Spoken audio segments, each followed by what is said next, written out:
தமிழர்கள் அனைவருக்கும் வணக்கம். போன வாரம் முழுக்க இந்தியாவுக்கும் பாகிஸ்தானுக்கும் நடந்த வார பத்தி மக்களுக்கு 24 மணி நேரமும் பிரேக்கிங் நியூஸ் அப்படின்னு கொடுத்து மக்களை ஒரு பதபதப்போடையும் ஒரு பரபரப்பாகவும் வச்சிருந்தாங்க அந்த ஒட்டுமொத்த சோசியல் மீடியா. ஆக்சுவலா அந்த இந்தியாவுக்கும் பாகிஸ்தானுக்கும் நடந்தது அப்படின்றது அது வந்து ஒரு வார் கிடையாது, அது வந்து ஒரு கவுண்டர் அட்டாக். அதாவது நாம அட்டாக் பண்ணோம், திருப்பி அவங்க நம்மளை அட்டாக் பண்ணாங்க, அவங்க திருப்பி நம்மளை அட்டாக் பண்ணாங்க, நாம திருப்பி அவங்களை அட்டாக் பண்ணோம். இது வந்து ஒரு ராணுவ நடவடிக்கை அப்படின்னு சொல்லுவாங்க. இந்த ஒரு கவுண்டர் அட்டாக்கை அவ்வளவுதான் விடிஞ்ச இந்தியாவும் இருக்க போறதில்ல, பாகிஸ்தானும் இருக்க போறதில்ல அப்படின்ற அளவுக்கு வார் நடக்குது அப்படின்னு கவுண்டர் அட்டாக்கியே ஹார்ட் அட்டாக் வர்ற அளவுக்கு இந்த லோக்கல் மீடியால இருந்து நேஷனல் மீடியா வரைக்கும் அவ்வளோ பரபரப்பா மக்களை நிம்மதி இல்லாம பார்த்துக்கிட்ட வேலையை சூப்பரா செஞ்சுட்டு இருந்தாங்க. என்னமோ வந்துட்டு அவ்வளவுதான் விடிஞ்சா அந்த நாடே இருக்க போறதுல இன்றே கடைசி அப்படின்னு இந்த கடையில அந்த ஆஃபர் எல்லாம் போடுவாங்க பாத்தீங்களா, இன்றே கடைசி, இன்னைக்குதான் இந்த ஆஃபர், முடிஞ்சா வந்து வாங்கிக்கங்க அப்படின்ற அளவுக்கு பிரேக்கிங் நியூஸ் போட்டு நம்ம கடையில அந்த ஆஃபருக்கு போடுற மாதிரி பிரேக்கிங் நியூஸை போட்டு 24 மணி நேரமும் மக்களை ஒருவித பயத்திலேயே வச்சிருந்தாங்க இந்த ஒட்டுமொத்த சோசியல் மீடியாவும். அதுலயும் இவங்க வைக்கிற அந்த தம்ப்நெயில் டயலாக்லாம் வந்துட்டு அல்டிமேட்டா இருந்து, பாகிஸ்தான் முடிஞ்சது, கராச்சி அழிஞ்சது அப்படின்னு இந்த போக்கிரி படத்துல வந்து நெப்போலியன் சொல்லல, லாரி டமாலு டிரைவர் பனாலுன்னு. ஸோ அந்த மாதிரி ஒருத்தரோட ஒரு அழிவையும் ஒரு உயிரிழப்பை பார்த்தீங்கன்னா எந்த அளவுக்கு செலிப்ரேட் பண்ண முடியுமோ ஒருத்தரோட அழிவையே அந்த அளவுக்கு செலிப்ரேட் பண்ணிட்டு இருந்தாங்க. ஆனா சும்மா சொல்லக்கூடாதுங்க, நம்மளோட இந்த டிவி நியூஸ் சேனல்ஸும் சரி, இந்த முக்கியமாக இந்த யூடியூபர்ஸ், அப்பா அவங்க கண்டிப்பா பாராட்டி ஆகணும். ஆக்சுவலா இந்த டிவி சேனல்ஸும் சரி, யூடியூபர்ஸும் சரி, ஒரு நாட்டோட அழிவையும் ஒரு உயிரிழப்பையும் எந்த அளவுக்கு ஒரு வருமானமா மாற்ற முடியுமோ அந்த அளவுக்கு வருமானமா மாற்றி எந்த அளவுக்கு கறக்க முடியுமோ அந்த அளவுக்கு கறந்து நல்லாவே சம்பாரிச்சாங்க. இதுல இந்த யூடியூபர்ஸ் ஒரு சில பேர் அவங்க வீடியோ போடும்போது என்னன்னா, இதை பத்தி நீங்க தெரிஞ்சுக்கணுமா, இந்த அழிவை பத்தி தெரிஞ்சுக்கணுமா, எத்தனை பேர் செத்தாங்க தெரிஞ்சுக்கணுமா, அப்போ நீங்க என்ன ஃபாலோ பண்ணுங்க அப்படின்னு ஒருத்தரோட அழிவுல இருந்து காசு சம்பாதிக்கிறதையே அவன் ஒரு வீடியோவா போட்டு சம்பாதிக்கிறது இருக்குல்ல, ஆனா என்ன சொல்ற மனசாட்சியின் உச்சம். அதே மாதிரி ஒரு நியூஸ் சேனல்ஸ் இந்த போரை பத்தி அதிகமா எங்க சேனல்ல தான் நாங்க டெலிகாஸ்ட் பண்ணோம், ஸோ எங்களுக்கு தான் பார்வையாளர் அதிகம் அப்படின்னு அதுக்கு ஒரு தனி விளம்பரமே பண்ணானுங்க. இந்த ஒரு விளம்பரம் எதுக்கு அப்படின்னு பாத்தீங்கன்னா, இந்த போரை பத்தி எங்க சேனல் அதிகமா காட்டுனதுனால எங்களுக்கு பார்வையாளர்கள் வந்து அதிகமாயிட்டாங்க, அதனால எங்களுக்கு விளம்பரம் கொடுங்க அப்படின்னு இந்த ஒரு வார வச்சு இதுக்கான டிஆர்பி ஏத்தி அதை வச்சு இந்த கார்பரேட் கம்பெனிகிட்ட விளம்பரம் வாங்குறதுக்காகத்தான் இவனுக்கு இவ்வளவு தூரம் பண்ணது. இதுல தந்தி டிவி தான் ஹைலைட். பாகிஸ்தான் சென்று ஈரக்குலைய அறுத்த குங்குமம், இப்படி ஒரு போரா, இதுவரை கேள்விப்படாத சாம்பல் பட்டியல், மண்ணில் உருண்ட 70 தலைகள். நீதானா ஆக்சிடென்ட்ல லாரி டமாலு டிரைவர் பனால்னு எழுதினாலு அங்க செத்தவங்க குடும்பம் அழுதுட்டு இருக்கும்போது உனக்கு எதுக்கு போன கேக்குதா? இதெல்லாம் விட ஹைலைட் உலகமே மிரண்ட துல்லிய கருவறுப்பு அப்படின்ற ஒரு வார்த்தை. ஆக்சுவலா கருவறுப்பு அப்படின்றது அது ரொம்ப ரொம்ப ரொம்ப மோசமான ஒரு வார்த்தை. அது வந்துட்டு எப்படி சொல்றது, ஒரு மகா மட்டமா ஒரு கேவலமா இருக்கிறவங்க கூட அந்த வார்த்தையை டக்குன்னு பயன்படுத்துறதுக்கு ரொம்பவே யோசிமாச்சு, இப்படி ஒரு வார்த்தையை நம்ம பேசணுமா அப்படின்னு. அதை நாங்களாம் வந்துட்டு எப்படி சொல்றது, நாங்களாம் ரொம்ப நேர்மையானவங்க, நாங்களாம் ஜேர்னலிஸ்ட், நாங்களாம் அந்த மக்களுக்கு நல்லதை மட்டுமே கொண்டு போய் சேர்ப்போம் அப்படின்னு சொல்லிட்டு தெரியுற இந்த மாதிரி தந்தி டிவி பாத்தீங்கன்னா உலகமே விருண்ட துல்லிய கருவறுப்பு அப்படின்ற ஒரு வார்த்தையை அவன் சேனல்ல ரொம்ப பகிரங்கமா ரொம்ப தைரியமா தம்ப்நெயிலா வைக்கிறான். இந்த நியூஸ் சேனல்ஸ்க்கு கொஞ்சமா சலைச்சவன்ல இந்த யூடியூபர்ஸ் இங்க நம்ம ஊர்ல இருக்கிறாங்களா அவனுங்க தான். ஆக்சுவலா இந்த போரை வச்சு எந்த அளவுக்கு சம்பாதிக்க முடியுமோ அந்த அளவுக்கு சம்பாரிச்சானுங்க. அதுலயும் இந்த போரை பத்தி நீங்க முழுசா தெரிஞ்சுக்கணுமா, அப்ப என்ன நீங்க ஃபாலோ பண்ணுங்க, இந்த போரை பத்தின முழு எக்ஸ்பிளனேஷன், இந்த போருக்கு எந்த அணுகுண்டை பயன்படுத்தினாங்க, இந்த அணுகுண்டு இத்தனை கோடி தெரியுமா, இந்த அணுகுண்டு அத்தனை கோடி தெரியுமா, இது எங்க போய் டைரக்டா அட்டாக் பண்ணிச்சு தெரியுமா, கரெக்டா இங்க இருந்து ஒரு 200-300 கிலோமீட்டர்ல வந்து இதை அட்டாக் பண்ணாங்க தெரியுமா அப்படின்னு என்னமோ இவனுங்க தான் இந்த போருக்கே ஸ்கெட்ச் போட்டு கொடுத்தா மாதிரியும், இந்த இடத்துல இந்த அணுகுண்டு தான் பயன்படுத்தணும், இதுதான் நீங்க பயன்படுத்தணும் அப்படின்னு இவனுங்க சொன்னதான் இந்த ராணுவமே கேட்கிற மாதிரியும், இவனுங்க என்னவோ அந்த முப்படை தளபதி மாதிரியும் இவனுங்க தான் அந்த போரை வழிநடத்தி கொண்டு போன மாதிரியும் இவனுங்க உட்காந்து இந்த போர் எப்படி நடந்தது தெரியுமா, ஃபுல்லா நான் எக்ஸ்பிளனேஷன் பண்றேன், என்ன ஃபாலோ பண்ணுங்க அப்படின்றானுங்க பைத்தியக்கார பசங்க. முதல்ல இவனுங்களுக்கே ஒரு மாதிரியும் தெரியாது. ஏன்னா அங்க நடக்கிற விஷயங்கள் எல்லாமே பாத்தீங்கன்னா மேக்சிமம் சீக்கிரட்டா தான் வச்சிருப்பாங்க. எல்லாத்தையும் இவனுங்கிட்ட சொல்லிட்டு செய்யவும் போறதும் கிடையாது, அப்படி செய்யவும் மாட்டாங்க. ஒரு நிகழ்வு நடந்ததுக்கு அப்புறம் அங்க வந்துட்டு ஒரு கள ஆய்வை வச்சு, ஓகே இது எதை இப்படி பயன்படுத்திருக்கோம், இது இதனால இப்படி நடந்திருக்கு, இத்தனை பேர் உயிரிழந்திருக்காங்க, இவ்வளவு பாதிப்பு ஏற்பட்டிருக்கு அப்படின்றதே அந்த நிகழ்வு நடந்து அதுக்கப்புறம் தான் ஒரு கணக்கெடுப்பு எடுத்து அதுக்கப்புறம் தான் மக்கள்கிட்டே அவங்க சொல்லுவாங்க. ஆக்சுவலா ஒரு ராணுவ அதிகாரி சொல்றாங்க பார்த்தீங்கன்னா அதுதான் உண்மை. ஆனா இவனுங்க என்ன அப்படின்னா, இவனுக்கு எல்லாமே தெரிஞ்ச மாதிரியும், இவனுங்க தான் பகிர்ந்து வேலை செஞ்ச மாதிரியும், இவனுங்க தான் பகிர்ந்து ஸ்கெட்ச் போட்ட மாதிரியும் எல்லாம் தெரிஞ்ச மயிறு மாதிரி உட்காந்து பேசிட்டு இருக்கிறானுங்க. இவனுங்க என்ன சொல்றதுன்னு தெரியல. ஆக்சுவலா நல்லா யோசிச்சு பாருங்க, அங்க இருந்த அந்த தீவிரவாதிகள், அந்த பகல்காம்ல வந்து தீவிரவாதிகள் வந்து சுட்டு கொண்டாங்களே, அந்த தீவிரவாதிகளை விட இந்த ஒரு தீவிரவாதத்தை வச்சு இந்த வாரை வச்சு காசு சம்பாதிக்கணும்னு நினைக்கிற இவனுங்க இருக்கானுங்களே, அந்த தீவிரவாதிகள இவனுங்க தான் ரொம்ப மோசமான கேவலமானவனு. இவனுங்களுக்கு இந்த தேசப்பற்றோ இந்த நாட்டு மக்கள் மேல அக்கறையோ இந்த நாட்டு மேல ஒரு மிகப்பெரிய பற்றோ அதெல்லாம் கிடையாது. இவங்களை பொறுத்த வரைக்கும் போர் நடக்கணும், அந்த போர்னால ஏதோ ஒரு நாடு அழியணும், அதன் மூலியமா உயிரிழப்பு ஏற்படணும், அந்த உயிரிழப்பை வீடியோவா போட்டு பணம் சம்பாதிக்கணும். கிட்டத்தட்ட எப்படி சொல்றது, இந்த பிணந்தண்ணி கழுக சொல்லுவாங்களா, கிட்டத்தட்ட அதே மாதிரி தான் இந்த சவுத் சைடு இருக்காங்கல்ல, இவனுங்களோட ரொம்ப ரொம்ப கேவலமா பாத்தீங்கன்னா நார்த் சைடு. ஆக்சுவலா நார்த் சைடு பாத்தீங்கன்னா அவன் வந்துட்டு இந்த போரை செலிப்ரேட் பண்றான். எந்த அளவுக்கு செலிப்ரேட் பண்றான் அப்படின்னா, ஏதோ இந்த சங்கர் சார் இந்த ராஜமௌழி சார் படத்துல வந்து கிராபிக்ஸ் எல்லாம் யூஸ் பண்ணாங்களா, சோ அந்த மாதிரி இவன் அந்த நியூஸ் சேனல்ஸ்ல அந்த கிராபிக்ஸ் எல்லாம் யூஸ் பண்ணி அதை ஜாலியா என்டர்டைன்மெண்டா செலிப்ரேட் பண்றான்.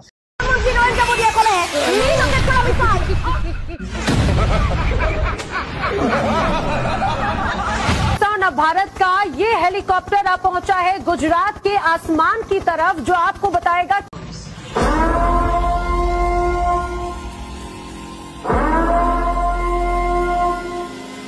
அங்க அந்த எல்லையில பாத்தீங்கன்னா அங்க போராடுறது நம்மளோட இந்திய வீரர்கள் தான். இப்ப போர்லாம் வந்து அது மிக தீவிரமாச்சு அப்படின்னா அங்க சாக போறது யாருன்னா நம்மளோட இந்திய ராணுவ வீரர்கள் தான். இந்த மயிரங்கள ஒரு கவலையும் கிடையாது. இவனுக்கு ஏசி ரூம்ல இருந்துகிட்டு எந்த நக்கல் மயிரெல்லாம் பண்ணிக்கிட்டு இந்த கிராபிக்ஸ் எல்லாம் பண்ணிக்கிட்டு இங்க அத்தனை பேர் செத்தாங்க இங்க இத்தனை பேர் செத்தாங்க ஈஸியா சொல்லிட்டு போயிடுவான். ஆனா அந்த வார்னால பாதிக்கப்பட போறது இந்திய மக்கள் தான், இந்திய ராணுவ வீரர்கள் தான். அதை பத்தி கவலையே இல்லாம எந்த அளவுக்கு ஒரு எப்படி சொல்றது ஒரு மட்டமான ஒரு சிந்தனையோட அதை செலிப்ரேட் பண்ண முடியுமோ அந்த அளவுக்கு செலிப்ரேட் பண்ணிட்டு இருக்கானுங்க நார்த் சைட்ல. இவனுங்க அந்த வார வச்சு இந்த கிராபிக்ஸ் எல்லாம் வச்சு செலிப்ரேட் பண்ணிருந்தாங்களா, அதுக்கப்புறம் என்ன ஆச்சுன்னா இவங்க வந்து பெருசா நியூஸ் கிடையாது, கிட்டத்தட்ட ஒரே மாதிரி ஒரு சலிப்பான நியூஸான இருக்கு, இதை கொஞ்சம் இன்னும் கொஞ்சம் ஜாலியா என்ஜாய்மெண்ட் பண்ணும் அப்படின்னு இந்த மிலிட்டரி சிமுலேஷன் அப்படின்ற ஒரு கேம்ல இருக்கிற ஒரு ஃபயரிங் அந்த ஒரு சீனை கிளிப்பை கட் பண்ணி தூக்கி போட்டு இந்த ஹாஷ்டேக்ன்ற ஒரு நேஷனல் நியூஸ் மீடியால பாத்தீங்கன்னா இவனு உட்காந்து டிபேட் பண்றானுங்க. அந்த கேமோட வீடியோ ஓடிட்டு இருக்கு. அந்த கேமோட வீடியோ எடுத்து இதுதான் இந்தியா பாகிஸ்தான் அந்த வார் நடந்ததுல அதுக்கான அந்த விஷுவல் கிளிப் இதுதான், இங்க பாருங்க எப்படிலாம் நடக்குது அப்படின்னு கேமோட கிளிப்பை தூக்கி நியூஸ்ல பேசிட்டு இருக்கானுங்க. அதை வச்சு நம்ம ஊர்ல வாட்ஸ்அப் ஸ்டேட்டஸ் வச்சுட்டு சுத்திட்டு இருந்தவங்களும் இருக்கிறானுங்க. அதையும் நம்ம ஊர்ல அந்த நியூஸ் தமிழ் சேனல்ஸ்ல பாத்தீங்கன்னா அதையும் ஆமா இது வந்து இந்தியா பாகிஸ்தான் வாரப்ப எடுக்கப்பட்ட கிளிப்பிங்ஸான்னு ஒரு கேமோட கிளிப்பிங்ஸ் எடுத்து போட்டுட்டு இருக்கிறானுங்க பைத்தியக்கார பசங்க.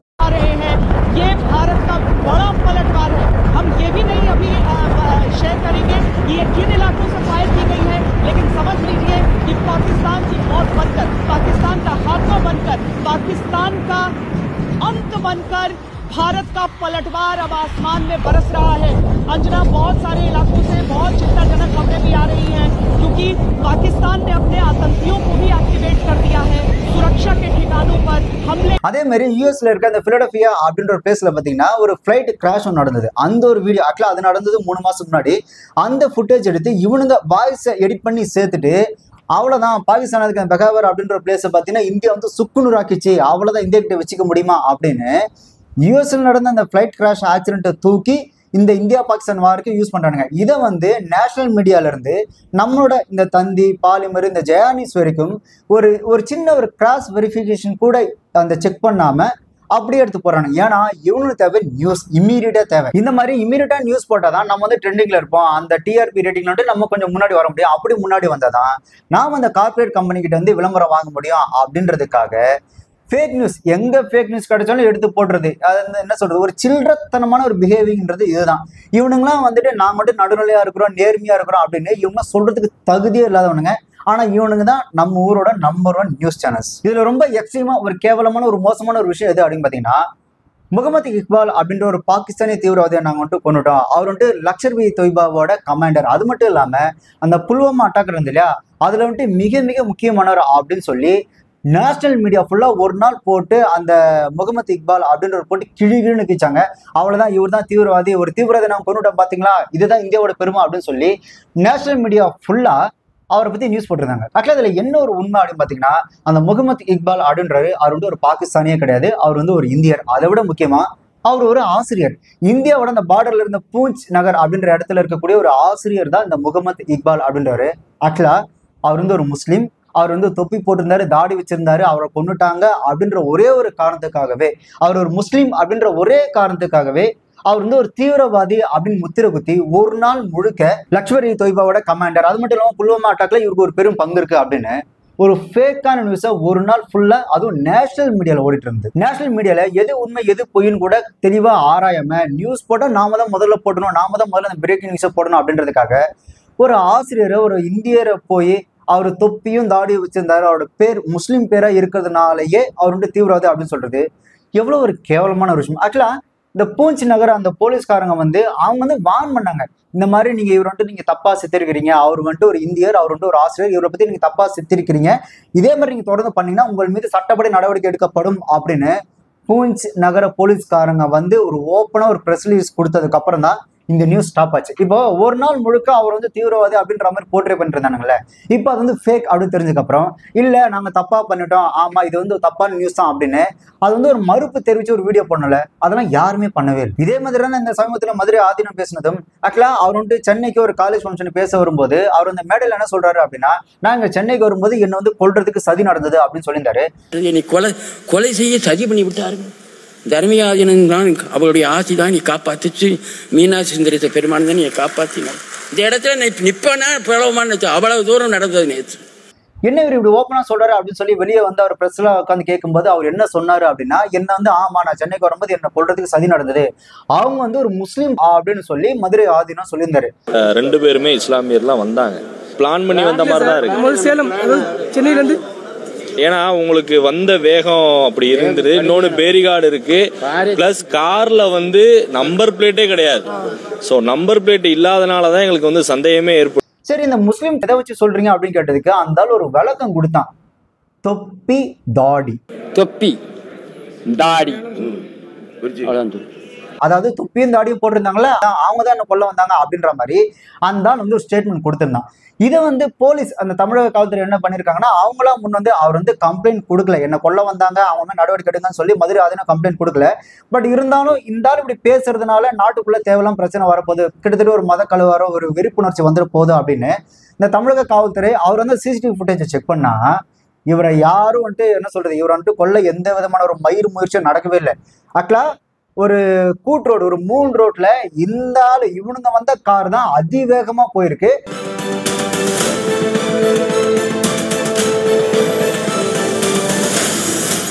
சைட்ல வந்த கார் பார்த்தீங்கன்னா ஸ்லோவா வந்திருக்கு, இவர் அதிவேகமா போனதுனால ஒரு சின்ன ஒரு ஆக்சிடென்டல் மாதிரி ஒரு சின்ன சீன் கிரியேட் ஆயிருக்கு.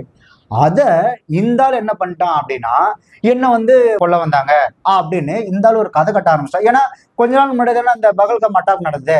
ஸோ அப்போ அதுக்கும் இதுக்கும் சேர்த்து சிங்க் பண்ணி பார்த்தா நல்லா கரெக்டாக கனெக்ட் ஆகுது இல்லையா, அதை ஒரு காரணமா வச்சு இந்த ஆள் இப்படி போய் பேசி சுத்திட்டு இருக்கிறான். மதுரையிலிருந்து காலையில 5:30 மணிக்கு பூஜை முடிச்சுட்டு 6 மணிக்கு கிளம்பி வந்துகிட்டு இருந்தோம்.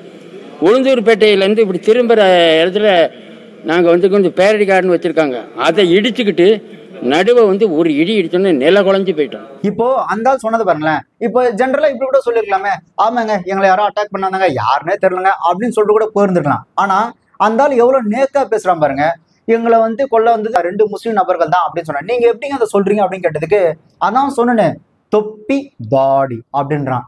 தொப்பி தாடி திருப்பியும் கேக்குறாங்க, இல்ல நீங்க எப்படி சொல்றீங்க அப்படின்னு கேட்டதுக்கு நான் தான் சொல்லிட்டேனே தொப்பி தாடி அப்படின்றான். அதான் சொல்லிட்டேன்ல, தாடி மத்த இவனெல்லாம் என்ன சொல்றேனே தெரியல.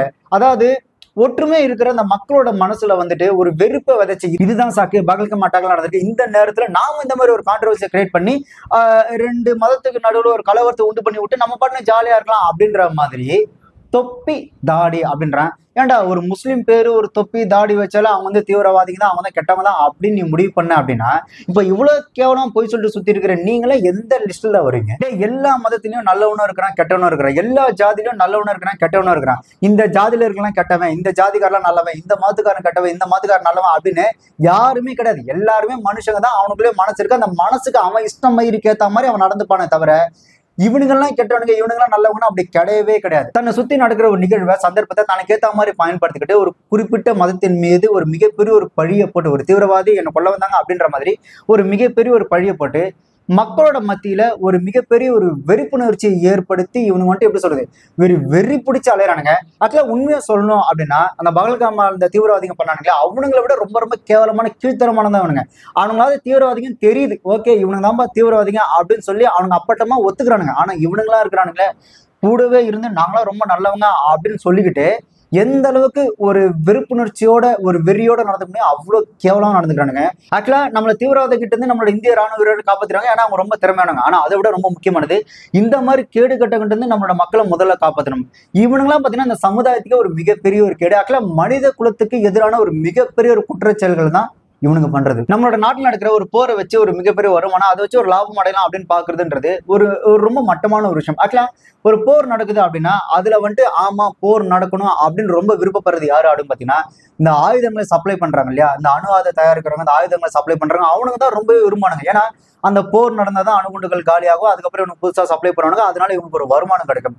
இப்போ அவனுங்களுக்கும் இந்த மீடியாக்காரங்க இந்த யூடியூப்காரனுக்கும் ஒரு மிகப்பெரிய ஒரு வித்தியாசம் இல்லையே. இந்த மீடியாக்காரங்க நியூஸ் சேனல்ஸ் எல்லாருமே பாத்தீங்கன்னா இவனுக்கு என்ன ஆசை, போர் நடக்கணும், அதனால ஒரு அழிவு நடக்கணும், அந்த அழிவுனால பல உயிர்கள் இறக்கணும், அந்த உயிர்களை இறப்பை வச்சு நாம அதை வந்து ஒரு பிரேக்கிங் நியூஸா போட்டு அதை வச்சு வீடியோ போட்டு நம்ம காசு சம்பாதிக்கணும் அப்படின்னு இவனுங்களும் அதே மாதிரி தான் யோசிக்கிறாங்க. ஸோ அந்த அணு ஆயுதம் கொடுத்து சப்ளை பண்ணி அந்த பண வருமானம் பார்க்கணும் அப்படின்னு நினைக்கிற அவனுங்களும் சரி, இதை வச்சு வீடியோ போட்டு வியூஸ் அதிகமாக்கி பணம் சம்பாரிச்சு நான் முதல்ல வாழணும்னு நினைக்கிற இவனுங்களும் சரி, ரெண்டு பேருமே ஒருத்தருக்கு ஒருத்தர் சளைச்சதே இல்லை. இவனுக்கு ரெண்டு பேருமே தீவிரவாதிகளை விட ரொம்ப மோசமானவனுங்க. ஆக்சுவலா அந்த போர் நடந்ததுல பொதுமக்கள் இந்த சாமானிய மக்களும் சரி, அந்த போர்ல ஈடுபட்ட ராணுவ வீரர்களோட அந்த குடும்பங்களும் சரி, அவங்களாம் கொஞ்சம் சந்தோஷமா இருப்பாங்க. ஆனா இந்த போர் நடந்ததுல மிகப்பெரிய வருத்தம் யாருக்கு இருக்குன்னா இந்த நேஷனல் மீடியாவுக்கும் அந்த நம்ம ஊர்ல இருக்கிற இந்த யூடியூபர் இந்த எப்படி சொல்றது இந்த இதை வச்சு பணம் சம்பாதிக்கலாம் அந்த பிணந்தண்ணி கழுகு மாதிரி இந்த யூடியூபர்ஸ் எல்லாம் சுத்திட்டு இருந்தாங்க இல்லையா, இவனுங்க தான் ஒரு மிகப்பெரிய வருத்தமே. இவனுக்கு இப்ப என்ன வேண்டி பண்ணுங்கன்னா மறுபடியும் எப்படியாவது போர் ஆரம்பிச்சா இதை வச்சு நம்ம வீடியோ போட்டு காசு சம்பாதிக்கலாமே அப்படின்னு உட்காந்து யோசிச்சுட்டு இருப்பானுங்க. ஆக்சுவலா இவனுக்கு இந்த போர்லாம் வைப் பண்ணல. இவனுக்கு போர்னா என்ன நினைச்சானா இந்த வீடியோ கேம் இந்த பப்ஜி கேம் அந்த கேம் எல்லாம் பாத்தீங்கன்னா கன் எடுத்துட்டு போறோம், அந்த ராக்கெட் லான்ச்சர் அந்த ராக்கெட் எடுத்துட்டு போறோம், டக்குன்னு அடிக்கிறோம், அவ்வளவுதான் முடிஞ்சு போச்சுல அப்படின்ற மாதிரி நினைக்கிறானுங்க. போர்ன்றது ஒரு உயிரிழப்பு சம்பந்தப்பட்ட ஒரு விஷயம். அது வந்து ஒரு அந்த குடும்பங்களுக்கு ஒரு மிகப்பெரிய ஒரு பாதிப்பை ஏற்படுத்தும். ஆனா அதையும் தாண்டி உயிரிழப்பு அப்படின்றது ஒரு சம்பவத்தின் அடிப்படையில் நடக்கிற ஒரு நிகழ்வு. ஆனா அதெல்லாம் விட போர் எவ்வளவு பெரிய தாக்கத்தை ஏற்படுத்தும் அப்படின்னா பொருளாதார சரிவு, வேலை வாய்ப்பின்மை, விலைவாசி ஏற்றம், பங்குச்சந்தை சரிவு அப்படின்னு இந்த மொத்த என்ன சொல்றது அந்த கண்ட்ரியோட மொத்த பேஸுமே மொத்தமே ஆட்டம் கட்டு போயிடும். இப்போ எனக்கு தெரிஞ்சு இந்தியாவுக்குள்ள ரீசெண்ட் டைம்ல அந்த மிகப்பெரிய ஒரு வார் எது அப்படின்னு பாத்தீங்கன்னா பண மதிப்பிழப்பு தான். இந்த பண மதிப்பிழப்பு அப்போ மக்கள் ஒருத்தர் தெருவுல வந்து சோத்துக்கே சிங்கி அடிச்ச கதை ஒன்று நடந்ததா இல்லையா? இந்த டிமானிட்டேஷனால எத்தனையோ பேரோட அந்த கல்யாணம் நடந்தது, எத்தனையோ பேரோட படிப்புலாம் வீணாச்சு. ஸோ இவ்வளவு விஷயம் நடந்து எத்தனையோ பேரோட தொழிலாம் பாதிக்கப்பட்டது. ஒரு டிமானிட்டேஷனாலேயே இவ்வளவு பெரிய ஒரு பாதிப்பை ஏற்பட்டுச்சு. இதே வார் வந்து ஒட்டுமொத்த பொருளாதாரமும் சரிஞ்சு விலைவாசி ஏறி வேலை வாய்ப்புன்னு இருந்ததுன்னா நம்ம நிலைமையில யோசிச்சு பாருங்க.